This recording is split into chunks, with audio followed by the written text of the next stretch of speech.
Bismillahirrahmanirrahim. Assalamualaikum warahmatullahi wabarakatuh. Waalaikumsalam warahmatullahi wabarakatuh. Alhamdulillahirabbil alamin. Alhamdulillahilladzi anzala sakinata fi qulubil mu'minin yazdadu imanan ma'a imanihim. Asyhadu an la ilaha illallah wa asyhadu anna Muhammadan 'abduhu wa rasuluhu habibuhu wa khaliluh. Allahumma shalli wa sallim ala sayyidina Muhammadin ad-durril azhar wal yaqutil ahmar wan nuril azhar wa sirril akbar. Amma ba'du. Ya, alhamdulillahirrabbilalamin, sahabat-sahabat Umi Liva Official. Ini saya telah menghubungi berkomunikasi dengan Umi Hana untuk bertemu malam ini, untuk berbincang-bincang gimana jalan keluar dari permasalahan permasalahan Ustadz Kodrat ini yang sudah lama menyeleweng. Dan Umi Hana pun, kata beliau pun baru tahu kedok suaminya seperti itu. Maka ini kami selaku utusan dari santri, insya Allah akan membantu semampu kami, walaupun belum bisa dengan tenaga, hanya dengan perkataan. Insya Allah akan kami bantu semampu kami. Sebelum itu mari kita bersolawat dulu ya Mas. Iya. Monggo. Bismillahirrahmanirrahim. Allahumma sholli ala sayyidina Muhammad wa ashhidil zalimin bil zalimin.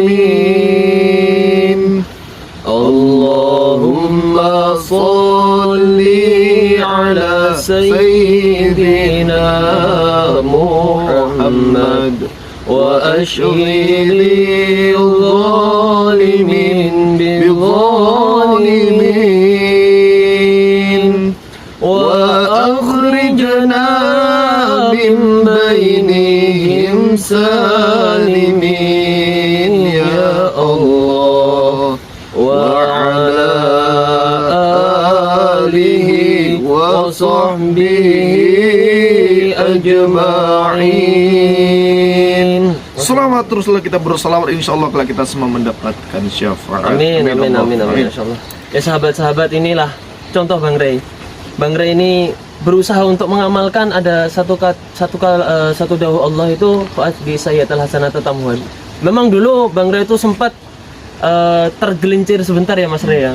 Sedikit ya, tapi banyak banget itu termasuk efeknya itu luar biasa tuh, Masya Allah. Sekarang udah berusaha menjadi garda terdepan untuk membantu Gusnya. Jadi pesan yang disampaikan dari kemarin itu sahabat-sahabat ya, terkhusus para penonton. Jadi kalau ambil sisi positifnya, apa sisi positifnya?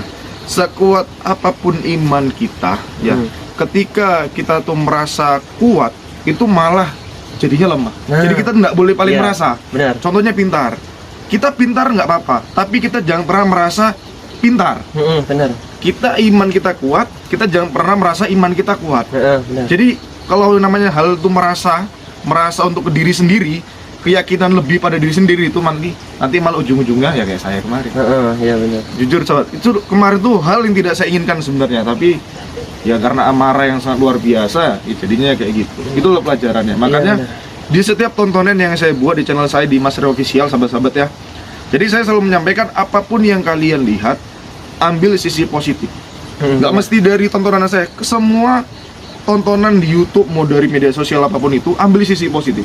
Karena ketika kita melihat sebuah tontonan, kita ambil sisi positifnya, itu akan bermanfaat di kehidupan kita. Jadi nggak ada yang sia-sia, nggak buang-buang paket gitu kan.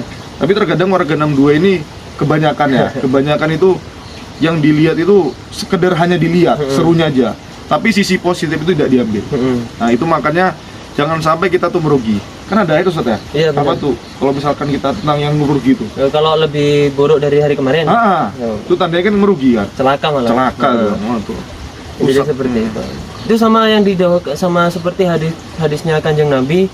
Man qala Rasulullah sallallahu alaihi wasallam, man qala ana alimun fahuwa jahilun. Barang siapa yang bilang aku ini orang pintar, aku ini pintar, maka sebenarnya dia bodoh. Maka pesan dari saya, pesan dari kami untuk saya sendiri dan untuk para sahabat, jangan pernah merasa aman dari sifat munafik, jangan pernah merasa aman dari sifat kafir, jangan pernah merasa aman dari sifat yang buruk. Soalnya namanya manusia kan pasti pernah berbuat kebaikan dan juga pasti pernah berbuat keburukan. Dan juga jangan pernah sampai kita memandang orang lain itu lebih rendah dari kita. Nggak boleh. Nggak boleh. Jangan sampai.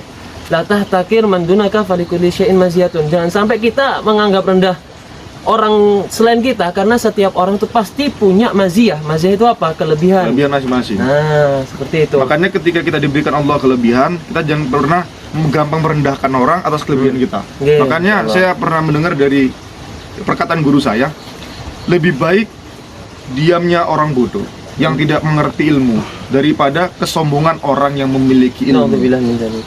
Itu. Karena dari cerita iblis dikeluarkan dari surga, itu bukan karena dia itu tidak mau beribadah, benar saudara? Iya, benar. Melainkan karena dia itu sombong akan sujudnya dia itu sama Allah, sehingga dia disuruh mengakui Adam lebih sempurna dari iblis tadi. Kan gara-gara itu, bukan karena si iblis tidak mau menyembah Allah. Gitu juga dengan kita. Makanya kita selaku manusia jangan pernah bangga atas ibadah kita, atas sholat kita, atas puasa kita. Karena matinya seseorang, diterima amal ibadah seseorang itu bukan ketika di awal, tapi di akhir. Iya. Baik buruknya seseorang itu dilihat di akhir, bukan di awal. Bisa tak? Iya, benar. Nah gitu, sok ceramah. Kalau apa? Namanya ini bukan menceramai, nggak maksud menggurui, tapi Enggak, ini atau menggurui. mengajak tawasau bil haqi wa tawasau bis sabr, bersama-sama menasehati. Seperti benar. itu. Saling kalau kami salah ya dinasehati. Kalau kebetulan kami yang diberikan hidayah Allah untuk mengerti, kami yang menyampaikan. Seperti itu ya, Mas. Benar. Berarti Gus ya, karena saya merasa berhutang budi, siapapun yang ingin menyentuh Gus, saya siap maju di garda terdepan. Saya gantung, saya kubur hidup-hidup. Siap, insyaallah. Bismillah. Tak selentik gitu. Yo, Langsung bismillah. Itu tujuannya kita ngapain? Ini tujuannya kita ke Umi Hana, bunyainya. Kabar ini. Alhamdulillah baik. Iya. Masya Allah. Tujuannya gantim ya? Ya. Anggun seperti anak Habis kondangan Mas. jangan. Heeh. Sama itu Abi ya. Kan kemarin kan Umi bilang pondok ini awal berdiri pondok ini itu kan siapa yang mendirikan siapa bapaknya ini Ustaz Syarif Syekh atau Kiai Kiai Syarifuddin. Kiai Syarifuddin. Jadi kan katanya saya dengar tuh pondoknya ini ajarannya nggak seperti ini. Ini maaf sebelum Ustaz coba Ustaz menyampaikan kira-kira kejanggalan apa yang Ustaz rasakan di sini. Sama nggak kira-kira apa yang kita rasakan? Kalau yang saya rasakan itu, ya pertama itu kayak kurang tenang masuk sini. Kurang tenang, terus kalau dipandang itu kayak gelap gitu loh Mas. Mas Ali juga gimana? Iya, saya rasa panas. Lalu gini, Ustaz ya. Soalnya saya lihat kayaknya orang ini ada hal yang kayak merasa kayak kecewa gitu melihat kondisi sekarang gitu. Karena kan Umi kan anak kandung dari Kiai Syarifuddin, yang mana Umi ini mengetahui ajarannya dunia seperti apa dan perubahannya untuk yang ke sekarang ini semenjak dipegang sama suaminya si Ustaz Kodrat. Kan kayaknya saya lihat ada perubahan yang sangat luar biasa dari segi struktur, sistem pembelajaran, sistem penerimaan, sistem ujian, sistematis itu berbeda drastis, benar nggak? Iya. Nah, sekarang gini, Umi nggak perlu takut ya. Kami berdua berjanji, ya Ustaz ya, kami nggak akan membongkar apa yang kami bilang ke kami ke Ustaz Kodrat. Janji ya Mas. Demi Allah, demi Rasulullah. Ini janji saya bukan sama Umi aja, tapi janji saya kepada Allah dan juga kepada Rasulullah. Ini jelaskan perbedaannya itu benar ada apa enggak, apa hanya sekedar kami yang merasakan. Kalau waktu bapak saya megang pondokan pesantren di sini, jadi bapak nggak kayak gini Mas. Maksudnya menyimpang gitu loh selama suami saya yang sekarang ini.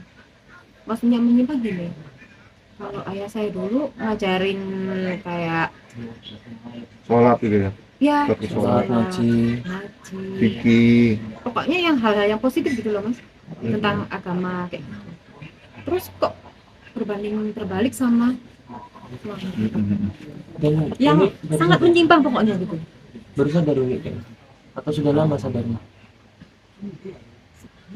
Saya sudah paling dari belakangan ini ya, atau belakangan ini aja baru Umi itu merasakan Ya keanehan? tercium aku udah lama ya mas, tapi kok lama-lama kelamaan gitu kok Mm-mm. terbongkar Iya. lambat laun. Aku sudah tahu Mm-mm. apa yang dilakukan sama suami saya, sama muridnya. Mm-mm. Lalu gini, Umi mau nanya lagi, kami juga apa? Nyai ya? Punya ini ya. Jadi kan Umi ini kan termasuk kepercayaan santri-santri. Namanya juga wanita. Pasti wanita identik kalau misalnya ada masalah pasti curhat. Iya. Bisa jadi ke orang tua, ke sahabat. Kalau di sini bisa jadi kan Umi kan pengganti orang tua. Pernah nggak Umi itu dengar curhatan yang aneh-aneh mengenai kelakuan si Ustaz Kodrat? Jadi mas, Ini mungkin curhatan kalau apa? mereka curhat mungkin kayaknya enggak. Mungkin apa mereka takut sama saya apa gimana, saya nggak tahu ya mas ya. Soalnya gini, mungkin mereka di sini maunya mau cari ajaran agama yang baik apa yang positif itu intinya kan, tapi kok yang diajarkan ternyata menyimpang dari semua agama itu. Mungkin mereka mau ngomong apa gimana, mau curhat mau apa, mungkin takut gitu ya. Kalau aku kayaknya gitu deh, gitu ya. Makanya mungkin aku kok semakin lama kayak gini kok menyimpang ya mas ya, menyimpang sangat apa ya mas. Sama satu lagi gini sahabat-sahabat ya. Jadi kalau misalkan di ilmuannya pertama ilmu agama, lalu ilmu tentang spiritual. Memang kalau misalnya ilmu agama dan spiritual itu bisa dikaitkan karena kalau misalkan untuk ke Islam ini spiritual kan batin, jadi masuk ke taraf hakikat. Jadi ada kalau misalkan di ilmu Islam itu yang dipelajari di pondok antara syariat hakikat gitu ya, dipelajarin gitu ya. Tapi yang di sini buat saya nyeleneh, ini nggak ada pembahasan. Tapi kalau misalkan dia bilang ilmu syariat Islam dan juga spiritual dijadikan satu, ini maklum memang bisa. Harus bang. Tapi dibilangi dia ilmu agama dan ilmu alam. Ilmu agama dan Ilmu alam. Nah itu mbak, itu dulu ajarannya ilmu agama dan ilmu alam dijadikan satu. Itu memang sudah ada dari zamannya apa Kiai Sarifuddin atau enggak? Enggak lah mas, sangat beda pokoknya, sangat beda. Tapi enggak, kok diem aja? Apakah baru tahu ini? Saya gitu? gini, aku mau bongkar gitu ya, terus sedangkan pondok pesantren ini kan punya ayah saya gitu. Mm-mm. Aku takutnya nanti gimana ya orang di luar sana nanti dengar kayak gini.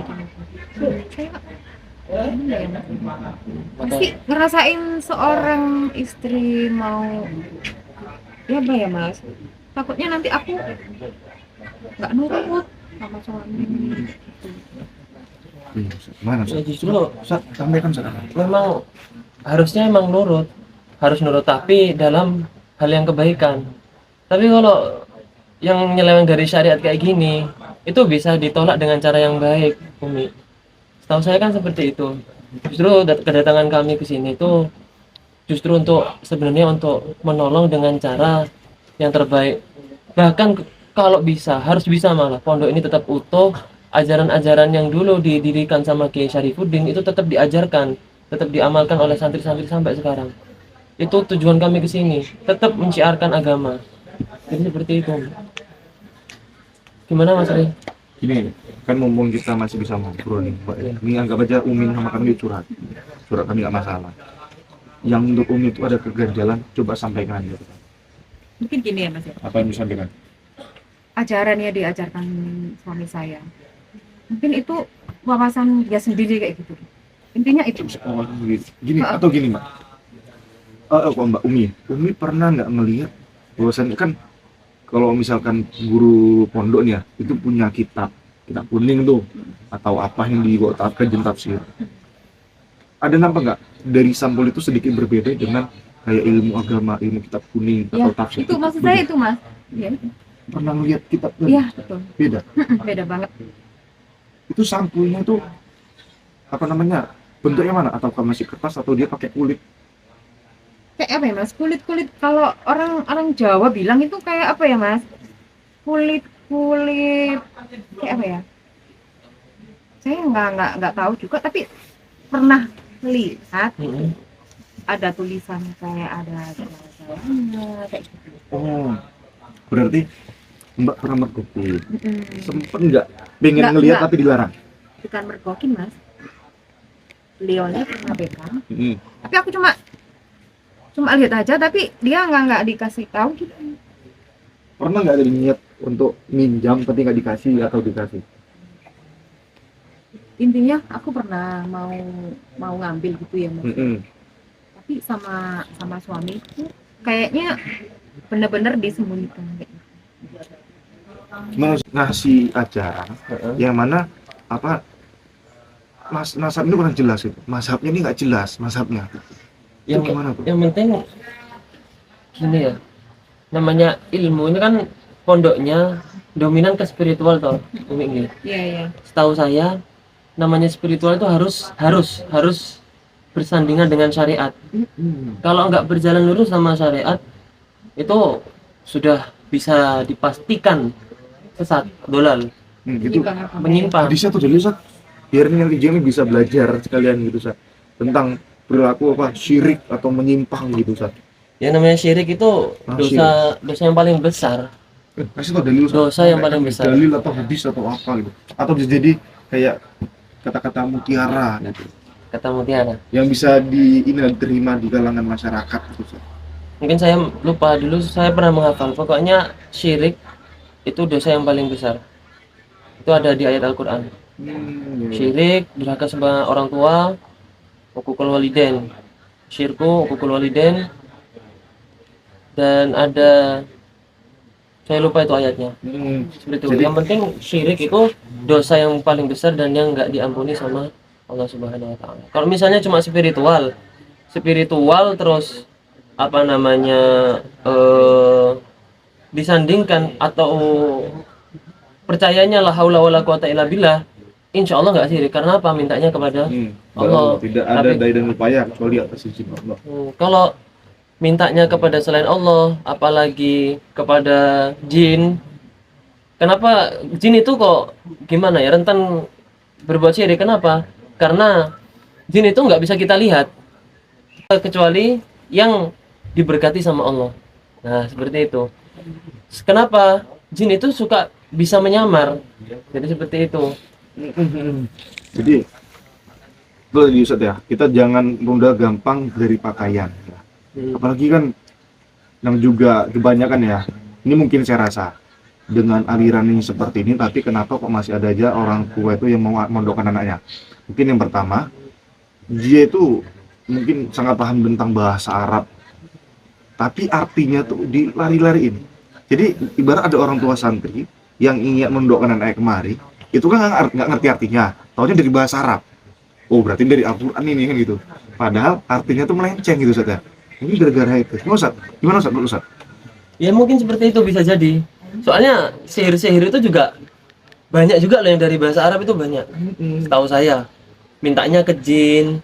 Heeh. Sama ini kayak suaminya. Darahnya kok Jangan. Umi itu kok mau gitu nerima lamarannya itu. Sebenarnya dulu sih Ustaz Qadir itu siapa ya? Apakah santrinya, mantan santrinya apa Kiai Saripudin, ataukah kenal dari mana sosmed atau dijodohkan, gimana sih dulu waktu nikahnya gitu loh? Itu suami saya dulu itu muridnya ayah saya. Dulu waktu bisa nikah tuh gimana tuh? Coba ceritakan. Nggak apa, mau videonya Masa mau panjang. diciptakan mas, Nggak kan ya apa-apa. gimana ya mas ya? Nggak apa-apa, Kan ceritakan aja awal gimana mula ya? kenal dengan. Jadi kami bisa ngambil pembelajaran dari sini kok bisa jadi kayak gini Saya gitu. juga nggak tahu kok boro-boro cinta. Kayaknya dinikahin deh sama bapak saya gitu kayaknya. Gimana? Kayaknya dinikahin gitu loh. Dijodohin. Tahu-tahu dijodohin. Dijodohkan aja ya. Dibalat mungkin. Ya bisa jadi. Jadi gini mas, katanya bahasanya Umi kan dijodohkan sama Kiai Saripudin. Seorang kiai pasti nggak mungkin salah menjodohkan anaknya gitu. Mungkin bisa ini yang saya pahami dari pembicaranya Umi. Mungkin timbul rasa sombong. Iya bisa jadi. Anak kiai loh, kok bisa dia dijodohkan? Iya. Baru bisa jadi dia pintar. Yang jadi kan kayaknya tadi. Kiainya Nggak mungkin salah berarti. berarti inti awalnya dari sombong. Iya. Sombong sok paling pintar di depan santri yang lain, lalu karena sudah merasa nikmat akan posisi di atas, sampai dia ingin menguasai pondok ini. Dia tidak ingat status Kiai Syarifuddin ini adalah itu tadi, udah rasa sombong, setan manapun dari apa ngidol, ngulon, ngetan, ngumpul, dia Iya. mau setan nih. Udah mewarisi sifatnya iblis. Mm-mm. Nggak untuk bilang-bilang. Udah punya anak? Saya? Heeh. Alhamdulillah belum. Belum. Kok bisa?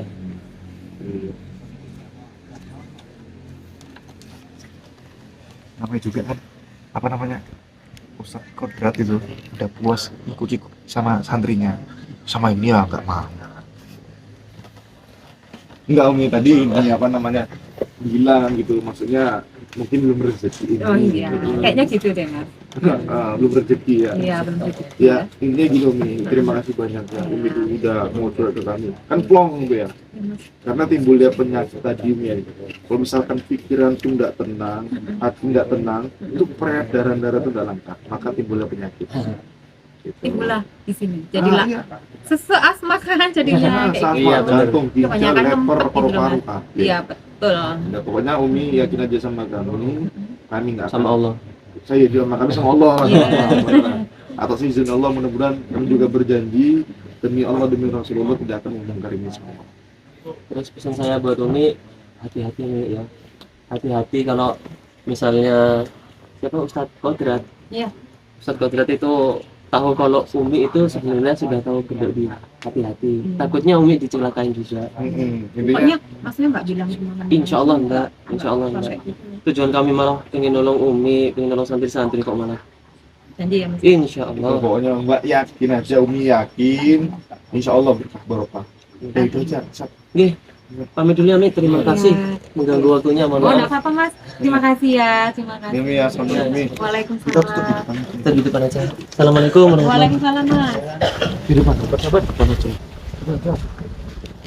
tapi saya tuh tadi mikir ya, mungkin bisa jadi dia tuh beliau nggak punya anak, bisa jadi karena sihir juga ya Bang Ria.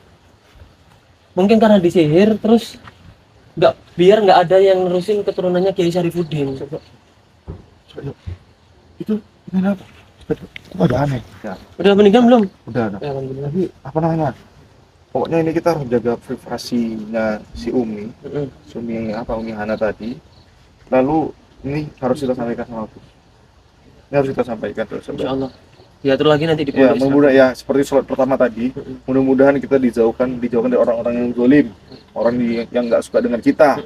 Ya insya Allah mudah-mudahan kita dijauhkan. Ya. Intinya sahabat-sahabat, yakin aja atas apa yang kami perbuat sekarang ini intinya demi kebaikan semuanya. Jangan sampai ada orang-orang di luar sana itu mengikuti ajaran-ajaran yang seperti ini. Makanya itu sahabat-sahabat ya, itulah ada subab musabab turunkannya ayat. Contoh nih di ayat pertama di Al-Qur'an itu Iqra.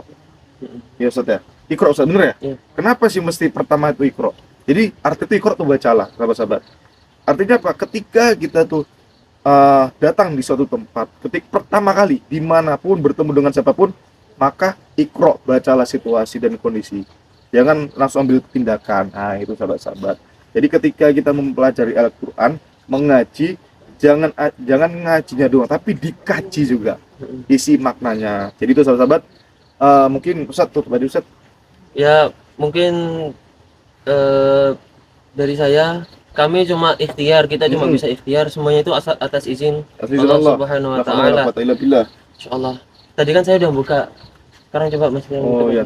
Jadi sahabat-sahabat itu aja pesan saya, selalu saya sampaikan, ambil sisi positif, buang sisi negatif, karena nanti yang ada takutnya sia-sia kalau kalian ngambil sisi negatif aja. Jadi saya akhiri dulu. Assalamualaikum warahmatullahi wabarakatuh. Salam moco salawati, tinggalkan maksiatnya, jalili salat terus sedekah. Waalaikumsalam.